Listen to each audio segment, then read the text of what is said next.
হিন্দু ধর্মগ্রন্থগুলোকে মোটামুটিভাবে ভাগ করা যায় প্রধানত দুই ভাগে, যেমন শ্রুতি আর স্মৃতি। শ্রুতি অর্থ হচ্ছে যেটা প্রকাশিত হয়েছে, যেটা সবাই বুঝতে পেরেছে, যেটা মানুষ শুনেছে। এই শ্রুতি বিভিন্ন হিন্দু বিশেষজ্ঞদের মতে প্রচলিত আছে যে শ্রুতি হলো ঈশ্বরের বাণী। এটাও প্রধানত দুই ভাগে বিভক্ত, বেদ ও উপনিষদ। বেদ এই সংস্কৃত শব্দটা এসেছে বিদ থেকে, যার অর্থ হচ্ছে মানুষের জ্ঞান। আর বেদ প্রধানত চার প্রকার: ঋগ্বেদ, যজুর্বেদ, সামবেদ ও অথর্ববেদ। যদিও এই বেদগুলো ঠিক কোন সময় থেকে পৃথিবীতে আছে সেটা কেউই জানে না, তবে স্বামী দয়ানন্দ সরস্বতীর কথা অনুযায়ী, যিনি হলেন আর্য সমাজের প্রতিষ্ঠাতা, তিনি বলেছেন যে এই বেদগুলো আসলে এগুলোর বয়স হচ্ছে 131 কোটি বছর। তবে এই বিশেষজ্ঞদের বেশিরভাগই তারা বলেন বেদের বয়স আনুমানিক 4000 বছর। পৃথিবীর কোন অংশে এই বেদ প্রথম এসেছিল সেটা আমরা কেউ জানি না, কার উপরে এটা নাজিল হয়েছিল সেটাও আমরা জানি না। যদিও এই সব ব্যাপারগুলো পরিষ্কার নয়, তারপরও হিন্দুরা মনে করে যে এটাই আল্লাহর বাণী, এটাই হলো সবচেয়ে বিশুদ্ধ আর পবিত্র ধর্মগ্রন্থ যাবতীয় হিন্দু ধর্মগ্রন্থগুলোর মধ্যে। এরপরে গুরুত্ব পাবে তাদের উপনিষদ। এসেছে সংস্কৃত শব্দ থেকে উপা, যার অর্থ কাছে, নি অর্থাৎ নিচে, সদ অর্থাৎ বসা, কাছে এসে নিচে বসা। এককালে শিষ্য আর ছাত্ররা বসত তাদের শিক্ষকদের পায়ের কাছে, এটাকে বলা হচ্ছে উপনিষদ। এর অর্থ জ্ঞান, যেটা যাবতীয় অজ্ঞতা দূর করে দেয়। পৃথিবীতে 200-রও বেশি উপনিষদ পাওয়া যায়, তবে হিন্দু রীতি বলে এর সংখ্যা হলো 108। এগুলোর মধ্যে কিছু উপনিষদকে বলা হয়েছে প্রধান উপনিষদ। কেউ বলে 10টা, কেউ বলে 12টা। শ্রী রাধাকৃষ্ণ তিনি 18টা বেছে নিয়ে বই লিখেছেন, এগুলোই প্রধান উপনিষদ। পরের স্তরের ধর্মগ্রন্থগুলো হলো স্মৃতি। স্মৃতি মানে যেগুলো মনে রাখা হয়, অর্থাৎ স্মরণে রাখা। হিন্দু বিশেষজ্ঞরা বলেন এই স্মৃতি, এই গ্রন্থগুলো মানুষ লিখেছে, ঋষিরা।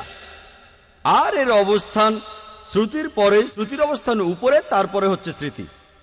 এগুলোকে বলা হয় ধর্মশাস্ত্র, কারণ এগুলো বলে যে একজন মানুষ কিভাবে চলবে, সম্প্রদায় কিভাবে চলবে, সমাজ কিভাবে চলবে। স্মৃতির মধ্যে খুব গুরুত্বপূর্ণ হলো বিভিন্ন পুরাণ। পুরাণ অর্থ প্রাচীন। এসব পুরাণে বিভিন্ন দেবতার কথা আছে, বিশ্ব সৃষ্টির কথা আছে, সাহিত্য আছে। আর মহারিষি ব্যাস এইসব পুরাণগুলোকে 18টি খণ্ডে ভাগ করেছেন। এগুলোর মধ্যে একটা গুরুত্বপূর্ণ পুরাণ হলো ভবিষ্য পুরাণ। ভবিষ্য মানে ভবিষ্যৎ। এই পুরাণ ভবিষ্যৎ নিয়ে কথা বলছে। আর ভবিষ্য পুরাণে উল্লেখ করা আছে 3য় পর্ব, 3য় খণ্ড, 3য় অধ্যায়ের 5 থেকে 8 অনুচ্ছেদে যে একজন ম্লেচ্ছ আসবেন তার সঙ্গীদের সাথে নিয়ে মরুভূমি থেকে। তার নাম হবে মুহাম্মদ সাল্লাল্লাহু আলাইহি সাল্লাম। রাজা ভোজ এই দেবতুল্য মানুষকে স্নান করিয়ে পবিত্র করবেন আর তাকে স্বাগত জানাবেন সম্মানের সাথে, তার সাথে কথা বলবেন শ্রদ্ধার সাথে, আর বলবেন, হে মানুষ জাতির গর্ব, আপনি শয়তানকে হারানোর জন্য একটা বিশাল বাহিনী বানিয়েছেন।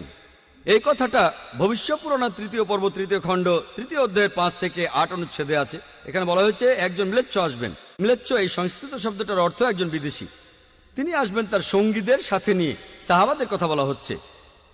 আসবেন মরুস্থল থেকে। সংস্কৃত মরুস্থল শব্দটার মানে বালিময় স্থান বা মরুভূমি। তার নাম হবে মুহাম্মদ সাল্লাল্লাহু আলাইহি সাল্লাম। রাজা ভোজ এই বিদেশির সাথে কথা বলবেন শ্রদ্ধার সাথে, আর বলবেন, হে মানুষ জাতির গর্ব।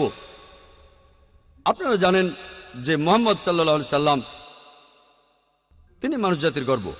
আল্লাহ পবিত্র কোরআনে বলেছেন, সূরা কালামের 4 নম্বর আয়াতে উল্লেখ করা হয়েছে, নিশ্চয়ই তুমি সবচেয়ে মহান চরিত্রে অধিষ্ঠিত। পবিত্র কোরআনে সূরা আহজাবের 21 নম্বর আয়াতে উল্লেখ করা হয়েছে, নিশ্চয়ই আল্লাহর রাসূল মুহাম্মদ সাল্লাল্লাহু আলাইহি সাল্লাম, তার মধ্যে তোমাদের জন্য উত্তম আদর্শ রয়েছে। পুরাণ আরো বলছে যে সেই লোক তার বাহিনী নিয়ে শয়তানের বিরুদ্ধে যুদ্ধ করবে। আমরা জানি আমাদের প্রিয় নবীজি এই কাজটা করেছিলেন। এই ভবিষ্যৎবাণী একেবারে স্পষ্ট করেই বলছে মুহাম্মদ সাল্লাল্লাহু আলাইহি ওয়াসাল্লামের কথা। কিছু মানুষ বলতে পারে এখানে যে ভোজ রাজার কথা বলা আছে তিনি ছিলেন 11 শতাব্দীতে, মুহাম্মদ সাল্লাল্লাহু আলাইহি ওয়াসাল্লামের জন্মেরও 500 বছর পরে। আর এই ভোজ রাজা ছিলেন রাজা শিলাবাহন এর 10ম বংশধর। এই মানুষগুলো এটা বুঝতে পারে না যে মিশরের সম্রাটদের পদবীর মতো তারা রাজাদের টাইটেল দিত ফারাও। অতীতে অনেক ফারাও ছিল, মাত্র একজন ফারাও ছিল না। তারপরে দেখেন রোমের সম্রাটদের তাদের পদবী ছিল সিজার। সিজার একজন ছিল না, অনেক সিজার ছিলেন।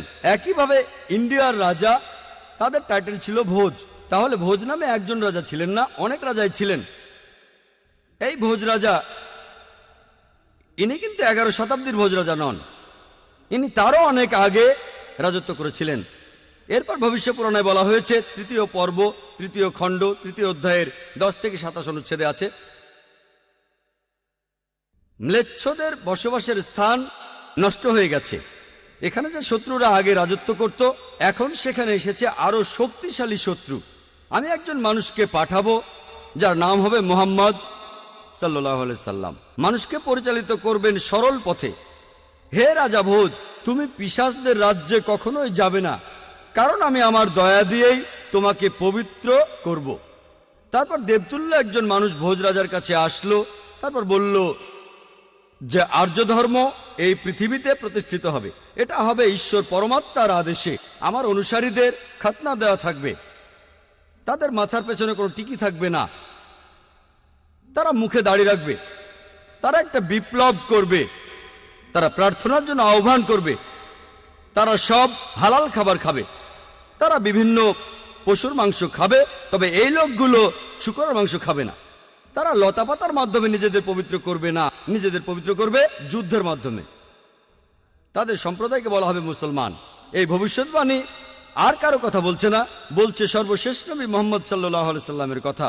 বলা আছে আমার অনুসারী তারাই হবে যে লোকদের খতনা দেওয়া থাকবে। আমরা জানি মুসলিমরা খতনা করে, তাদের মাথার পেছনে টিকি থাকবে না, অনেকে এটাকে বলে সিন্ডি, তাদের মুখে দাড়ি থাকবে, তারা একটা বিপ্লব করবে, তারা প্রার্থনার জন্য আহ্বান করবে। আজানের কথা বলা হচ্ছে, মুসলিমরা আজান দেয়, তারা সব হালাল খাবার খাবে, বিভিন্ন প্রাণীর মাংস খাবে, তবে তারা শূকরের মাংস খাবে না। আল্লাহ পবিত্র কোরআনে সব মিলিয়ে 4 জায়গায় বলেছেন। সূরা বাকারার 173 নম্বর আয়াতে উল্লেখ আছে, সূরা মাইদার 3 নম্বর আয়াতে উল্লেখ আছে, সূরা আনামের 145 নম্বর আয়াতে উল্লেখ আছে এবং সূরা নাহালের 115 নম্বর আয়াতে উল্লেখ করা আছে, হুররিমাত আলাইকুম মাইতাতু ওয়াদ-দামু ওয়া লাহমুল খিনজির ওয়া মা উহিল্লা লিগাইরিল্লাহ বি। তোমাদের জন্য হারাম করা হয়েছে মৃত জন্তু, রক্ত, শূকর মাংস খাওয়া এবং যে পশু জবাইকালে আল্লাহ ব্যতীত অন্য কারো নাম নেওয়া হয়েছে। যেহেতু পবিত্র কোরআনে বেশ কয়েকবার এই কথা বলা হয়েছে যে শূকরের মাংস খাওয়া হারাম, মুসলিমরা আমরা শূকর খাই না। ভবিষ্যৎবাণীটা আরো বলছে যে তারা লতাপাতার মাধ্যমে পবিত্র হবে না, তারা পবিত্র হবে যুদ্ধের মাধ্যমে, আর তাদেরকে ডাকা হবে মুসলমান বলে। এই ভবিষ্যৎবাণীটা পরিষ্কারভাবে বলছে সর্বশেষ এবং চূড়ান্ত নবী মুহাম্মদ সাল্লাল্লাহু আলাইহি সাল্লাম সম্পর্কে। এরপরে ভবিষ্য পুরাণে আরো উল্লেখ করা আছে 3য় পর্ব 1ম খণ্ড 3য় অধ্যায়ের 21 থেকে 23 অনুচ্ছেদে বলা হয়েছে যে 7টা পবিত্র শহর কাশীতে, সেগুলো ভরে গেছে দুর্নীতিতে আর রাক্ষসে। সেই সময়ে ম্লেচ্ছদের দেশে ম্লেচ্ছ ধর্মের অনুসারী যারা আছে তারা ভালো মানুষ, তাদের মধ্যে সব ভালো গুণই আছে। আর এই দেশে দেখো সব ধরনের পাপই বিদ্যমান আছে। হে ঋষি, তোমার প্রভুর নামকে সমুন্নত রেখো। এখানে আসলে বলা হচ্ছে মুহাম্মদ সাল্লাল্লাহু আলাইহি সাল্লামের কথা, তার অনুসারীদের কথা।